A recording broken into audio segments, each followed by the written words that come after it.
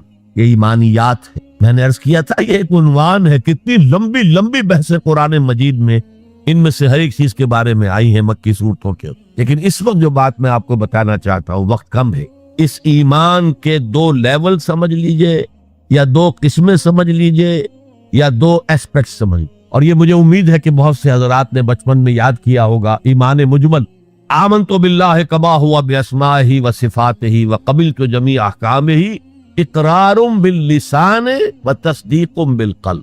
ایمان کے یہ 2 درجے ہیں، زبان سے اقرار، جو کہے، کسی مذہب کا ماننے والا ہو، ہندو ہو، سکھ ہو، پارسی ہو، عیسائی ہو، جو کہے اشہد ان لا الہ الا اللہ واشہد ان محمد رسول اللہ، ایسے ہے محسوس ہوتا ہے کہ ایک لائن کھچی ہوئی تھی، پہلے ادھر تھا فوراً ادھر آ گیا۔ یہ ہے اقرار باللسان، اس کی حیثیت قانونی ایمان کی ہے۔ ظاہر بات ہے مسلمان باپ کی وراثت مسلمان بیٹے کو جا سکتی ہے، بیٹا مسلمان نہیں ہے تو وراثت نہیں پہنچے۔ Who is a Muslim and who is not a Muslim؟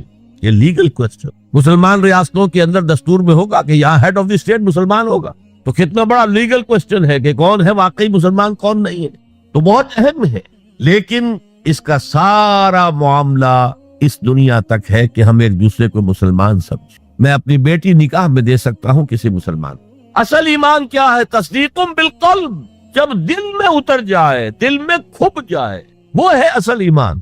ہم دنیا میں اس کو زیر بحث لا نہیں سکتے، ہمارے پاس کوئی آلہ نہیں ہے دل میں اتار کر دیکھ لے ایمان ہے کہ نہیں ہے، کوئی نہیں۔ الیکٹروکارڈیوگرام کر لیجئے، یہ تو پتہ چل جائے گا کہ اس میٹنگ کے اندر کچھ جو ہے irregularity ہے۔ اینجیو پلاسٹی کر دیجئے، معلوم ہو جائے گا کہ اتنی وینز بلاکس ہے۔ بس دل میں ایمان ہے یا نہیں، اس کا کوئی ذریعہ ہمارے پاس نہیں۔ لہذا دنیا میں ہم کی ایمان پر بحث ہی نہیں کر سکتے۔ ہم کسی کے بارے میں یہ نہیں کہہ سکتے یہ صاحب ایمان ہے اور یہ نہیں ہے۔ ہاں مسلمان ہے تو مسلمان کے جو حقوق ہیں اسے ملے، وہ فاسق بھی ہو تو مسلمان ہے، فاجر بھی ہو تو مسلمان ہے، متقی ہو تب بھی مسلمان ہے، نیک ہو، عبادت گزار ہو تب بھی مسلمان ہے۔ اور لیگلی اور کانسٹیٹیوشنلی ان میں کوئی فرق نہیں ہے۔ المسلم کفو لکل مسلم، امام ابو حنیفہ رحمۃ اللہ علیہ کا قول بہت اہم ہے۔ اتنی اہمیت تو اس کی ہے کہ ذرا سی ایک خطا ہو گئی تھی حضرت اسامہ ابن زید سے۔ حضور کو بہت محبت تھی اسامہ سے، اپنے پوتے کی طرح سمجھتے تھے، اس لیے کہ زید کو تو اپنا بیٹا بنایا ہوا تھا، زید ابن حارثہ کو۔ وہ تو بعد میں جب آیت اتری کہ یہ کوئی منہ بولا بیٹا اسلام میں کوئی شے نہیں ہے، ورنہ پہلے انہیں کہتے تھے زید ابن محمد، اس کے بعد دوبارہ وہ زید ابن حارثہ رہ گئے۔ لیکن محبت کتنی تھی زید سے، اور اس اعتبار سے گویا کہ حضرت اسامہ ابن زید وہ تو حضور کے پوتوں کے مانے۔ ان سے غلطی ہو گئی، ایک جنگ میں ایک کافر کے ساتھ مقابلہ ہوا دو بدو۔ اس کافر نے جب سمجھا کہ میری تو بس ہو گئی، اب میں مزید مقابلہ نہیں کر سکتا، اب میری جان اس کے ہاتھ میں، اسامہ کے ہاتھ میں، انہوں نے پڑھ دیا کلمہ اشہد ان لا الہ الا اللہ واشہد ان محمد رسول۔ انہوں نے یہی سمجھا جو ہم ہوتے تو سمجھتے کہ جان بچانے کا ہیلا کر رہا ہے، لہذا گردن اڑا دی۔ کچھ دل میں اپنے خدشہ سا رہا، یہ صحیح کام کیا میں نے یا نہیں، یا ہو سکتا ہے حضور کو کسی اور ذریعے سے اطلاع پہنچی۔ طلب فرمایا اسامہ یہ تم نے کیا کیا؟ حضور اس نے جان بچانے کے لیے کلمہ پڑھا، آپ نے نہیں کہا کہ تم غلط کر۔ اللہ شرفنا قلبہ، تم نے اس کا دل چیر کے کیوں نہیں دیکھ لیا؟ یعنی نہ تم دل چیر کے دیکھ سکتے ہو، کیا تمہیں معلوم ہے؟ کیسے کہہ سکتے ہو یقین سے کہ اس نے جان بچانے کو کلمہ پڑھا؟ اور اے اسامہ کیا کرو گے قیامت کے دن جبکہ یہ کلمہ تمہارے خلاف استغاثہ لے کر آئے گا؟ تو اس کی بھی بہت بڑی اہمیت ہے۔ دنیا میں پورا لیگل اینڈ کانسٹیٹیوشنل نظام اسلام پر قائم ہے، اقرار باللسان پر قائم، لیکن اصل ایمان دل میں۔ یہ سورہ حجرات میں فرمایا گیا جو اس موضوع پر قرآن حکیم کی اہم ترین آیات، آیت نمبر 14 ہے یہ، قالت الاعراب آمنا قل لم تؤمنوا ولكن قولوا اسلم۔ اے نبی یہ بدو جو ہیں یہ کہہ رہے ہیں ہم ایمان لے آئے، دعویٰ کر رہے ہیں ایمان کا، آپ ان سے کہہ دیجئے تم ایمان ہرگز نہیں لائے ہو، یوں کہو کہ ہم مسلمان ہو گئے ہیں، ہم نے اطاعت قبول۔ وَلَمَّا يَدْخُلِ الْإِيمَانُ فِي قُلُوبِكُمْ، ابھی تک ایمان تمہارے دلوں میں داخل نہیں ہوا۔ اللہ تو کہہ سکتا ہے نا، یہ کون سے بدو تھے اصل میں جان لیجیے۔ اذا جاء نصر اللہ والفتح ورأيت الناس يدخلون في دین اللہ افواجا، جب حضور کو آخری فتح حاصل ہو گئی تو اب تمام قبیلوں نے باہم مشورہ کیا اپنی اپنی جگہ پر، it's no use resisting now, اب ہم مزید جو ہے محمد کا راستہ روک نہیں سکتے صلی اللہ علیہ وسلم، چلو چلے اور چل کر اسلام لے آئے۔ اب اس وقت جو اسلام لائے لوگ، ان کی تین حالتیں ہو سکتی تھی، ایک تو یہ کہ واقعی ایمان دیانت کے ساتھ، شعور کے ساتھ، خلوص کے ساتھ ایمان لائے تو وہ مومن ہو گئے، اور ایسا بھی ہو سکتا ہے کچھ لوگوں نے سوچا کہ اب تو ہمارا بس جو ہے نہیں چل رہا ہے، ابھی تو دبک جاؤ ذرا، پھر موقع کا انتظار کر کے کھڑے ہوں گے دوبارہ اور پھر ہم ان کو ختم کر دیں گے، جیسے کہ ہوا حضور کے انتقال کے بعد کتنے بڑے بڑے فتنے اٹھے، جھوٹے نبی کھڑے ہو گئے، مانعین زکوٰۃ کھڑے ہو گئے۔ تیسرا کہ نہ تو مثبت طور پر ان کے دلوں میں ایمان تھا، نہ منفی طور پر دھوکہ دینا مقصود تھا، بس ٹھیک ہے سب جا رہے ہیں ہم بھی ایمان لے آتے ہیں، نہ ایمان نہ نفاق۔ وہ پہلے جنہوں نے دھوکہ دینے کے لیے اور ٹائم گین کرنے کے لیے اور اس لیے کہ اب ہمارا بس نہیں چل رہا ہے، پھر دیکھیں گے پھر کھڑے ہوں گے، جو انہوں نے یہ کیا وہ منافق، جو صدق کے دل سے ایمان لائے وہ مومن، درمیان میں وہ جو رہ گئے وہ مسلم تو ہے، منافق بھی نہیں ہے مومن بھی نہیں۔ اس بحث پر ایک عنوان قائم کیا ہے امام ابن تیمیہ نے، اثبات الاسلام بغیر الایمان، بغیر ایمان کے اسلام کا اثبات، اس لیے کہ جب قرآن یہ کہہ رہا ہے قالت الاعراب آمنا قل لم تؤمنوا ولكن قولوا اسلمنا ولما يدخل الايمان في قلوبكم، لیکن اگر تم اللہ اور اس کے رسول کی اطاعت کرتے رہے تو ہم تمہارے اعمال میں سے کچھ کمی نہیں کریں۔ اس کا مطلب کیا ہوا؟ منافق تو نہ ہوئے، اگر منافق ہوتے تو منافق کا تو کوئی عمل قبول نہیں، لہذا نہ مومن نہ منافق بلکہ مسلم، صرف مسلم۔ آج کے مسلمانوں کا آپ اگر جائزہ لیں، تجزیہ کریں، عظیم اکثریت 1,00,000 میں سے 99,999 اس کیٹیگری میں فال کریں۔ ایمان کہاں ہے؟ یقین کہاں ہے؟ ہر شخص اپنے گریبان میں جھانکے مرنے کے بعد جی اٹھنے کا یقین ہے؟ کیا یقین ہے کہ اصل زندگی آخرت کی زندگی ہے؟ وَإِنَّ الدَّارَ الْآخِرَةَ لَهِيَ الْحَيَوَانُ، یقین ہے کہ یہ قرآن اللہ کا کلام ہے۔ سورہ واقعہ کی آیات، أَفَبِهَذَا الْحَدِيثِ أَنْتُمْ مُدْهِنُونَ وَتَجْعَلُونَ رِزْقَكُمْ أَنَّكُمْ تُكَذِّبُونَ، تم اپنے عمل سے قرآن کی تکذیب کر رہے ہو، کہتے تھے ہو قرآن اللہ کا کلام ہے، ہمارا عقیدہ ہے، اللہ نے سود کو حرام کیا، تم سودی کاروبار کر رہے ہو۔ مَا آمَنَ بِالْقُرْآنِ مَنِ اسْتَحَلَّ مَحَارِمَهُ، کوئی ایمان نہیں ہے قرآن پر اس شخص کا جس نے اللہ کی حرام کردہ شے، قرآن کی حرام کردہ شے کو اپنے لیے جائز ٹھہرا لیا۔ تو یہ ایمان ہے اصل میں وہ شے جو دل میں داخل ہو، چنانچہ یہاں تو نفی کی گئی نا اس کی، تم اپنے آپ کو مسلمان کہہ سکتے ہو، مومن نہیں۔ لیکن صحابہ کرام جو سچے اور پکے مومن تھے ان کے بارے میں کیا فرمایا؟ وَلَكِنَّ اللَّهَ حَبَّبَ إِلَيْكُمُ الْإِيمَانَ وَزَيَّنَهُ فِي قُلُوبِكُمْ، اللہ نے تمہارے نزدیک ایمان کو محبوب کر دیا ہے اور اسے تمہارے دلوں کے اندر کھبا دیا ہے، مزین کر دیا ہے، منور کر دیا ہے تمہارے دلوں کو۔ دل کا ایمان یہ ہے اصل ایمان، اور اصل ایمان کی تعریف کیا ہے پھر؟ دیکھیے کس قدر نیچرل سیکوینس ہے، منطقی بات ہے۔ یہ بدو کہہ رہے ہیں ہم ایمان لے آئے، نبی کہہ دیجیے تم ایمان ہرگز نہیں لائے ہو، ما آمن تم نہیں آیا ہے، لم تؤمنوا یہ تاکید کے لیے ہوتا ہے، بہت تاکید، ہرگز ایمان نہیں لائے ہو، ولیکن قولوا اسلمنا بلکہ کہو کہ ہم اسلام لے آئے ہیں، ہم نے اطاعت قبول کر، ولما يدخل الايمان في قلوبكم ابھی تب ایمان تمہارے دلوں میں داخل نہیں آیا۔